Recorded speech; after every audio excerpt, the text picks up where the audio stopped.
నేడుదిన వాక్య ధ్యానం కొరకు సామ్స్ 103 13th స్టాంజా 103వ కీర్తన 13వ చరణంలో రాయబడిన 2వ వాక్యాన్ని చదువుకుందాం. యెహోవా తన యందు భయభక్తులు గలవారి ఎడల జాలిపడును. వాక్య ధ్యానం కొరకై ప్రార్థన. దయగలిగిన మా తండ్రి, మీ కొందనాలు. నేడు చదవబడిన ఈ వాక్య భాగం ద్వారా మీరు మాతో మాట్లాడి బలపరచండి. యేసు క్రీస్తు నామమున బ్రతిమాలి ప్రార్థిస్తున్నాను తండ్రి, ఆమెన్. చదవబడిన ఈ వాక్య భాగంలో మన ప్రభు అయిన యేసు క్రీస్తు వారు ఎవరైతే తన యందు భయభక్తులు కలిగి ఉంటారో నిశ్చయముగా వారి యందు ఆయన జాలిపడేటటువంటి దేవుడు అనేటటువంటి విషయాన్ని తెలియచేయటానికి సంతోషిస్తున్నాను. నిజమే, భూమి మీద పలు పరిస్థితులు మనలను నిరాధారణకు, అనగా ఏ ఆధారం లేని పరిస్థితికి, ఆదరణ లేని పరిస్థితికి, ఎవరూ కూడా మనల్ని పట్టించుకున్న పరిస్థితికి తీసుకుని వెళ్ళవచ్చు. అయితే అట్టి పరిస్థితుల్లో ఏ మనుషుడు కూడా కృంగిపోనక్కర్లేదు. నిశ్చయంగా ఎవరైతే ఆయన యందు భయభక్తులు చూపుతారో ఆయన వారి యందు జాలిపడేటటువంటి దేవుడు అనే విషయాన్ని ఈ సమయంలో తెలియచేయటానికి సంతోషిస్తున్నాను. పరిశుద్ధ గ్రంథములో రాయబడినటువంటి అనేక సంఘటనలో ఒక సంగతిని మనం పరిశీలన చేసినట్లయితే, gospel of Luke chapter 7 verse 37, లూకాసు వార్త 7వ అధ్యాయం 37వ వచనం.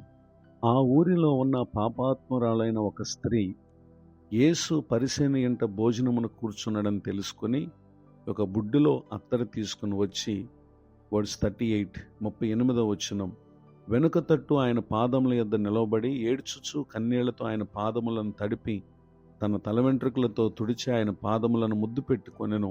ఆ అత్తరు వాటికి పూసెను. చదవబడిన ఈ వాక్య భాగంలో తన జీవితమును పాప సంబంధమైనటువంటి కార్యాలతో ఉండి తన జీవిత మార్పు కొరకు ఆమె యేసుక్రీస్తు ప్రభునొద్ద తన భయభక్తులను ఆమె కనుపరచటని ఇక్కడ మనం గమనించగలం. ఆమె ఆ విధముగా చూపినటువంటి భయభక్తులను గూర్చి యేసుక్రీస్తు ప్రభు వారు చెప్పినటువంటి మాట వర్స్ 47 47వ వచనం, ఆమె విస్తారముగా ప్రేమించను గనుక ఆమె యొక్క విస్తార పాపములు క్షమించబడినని నీతో చెప్పుచున్నాను. ఎవనికి కొంచెముగా క్షమింపబడునో వాడు కొంచెముగా ప్రేమించునని చెప్పి వర్స్ 48 48వ వచనంలో నీ పాపములు క్షమింపబడి ఉన్నవని ఆమెతో అనెను. వర్స్ 50వ వచనంలో నీ విశ్వాసము నిన్ను రక్షించను, సమాధానము గలదానవై వెళ్ళుమని ఆ స్త్రీతో చెప్పాను.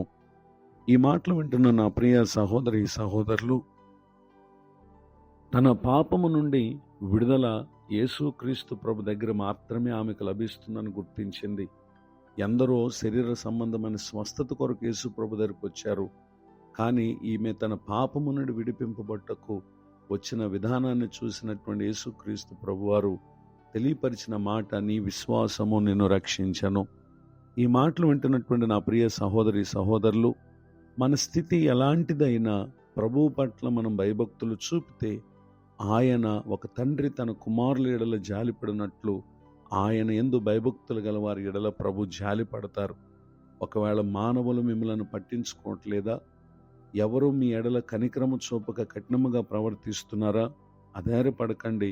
యేసుక్రీస్తు ప్రభు వైపునకు చూడండి. నిశ్చయముగా ఆయన మన యందు జాలిపడే దేవుడు. ఈ దీవెన పరిశుద్ధాత్మ దేవుడు మనకు అనుగ్రహించునుగాక. ఆమెన్. ప్రార్థన.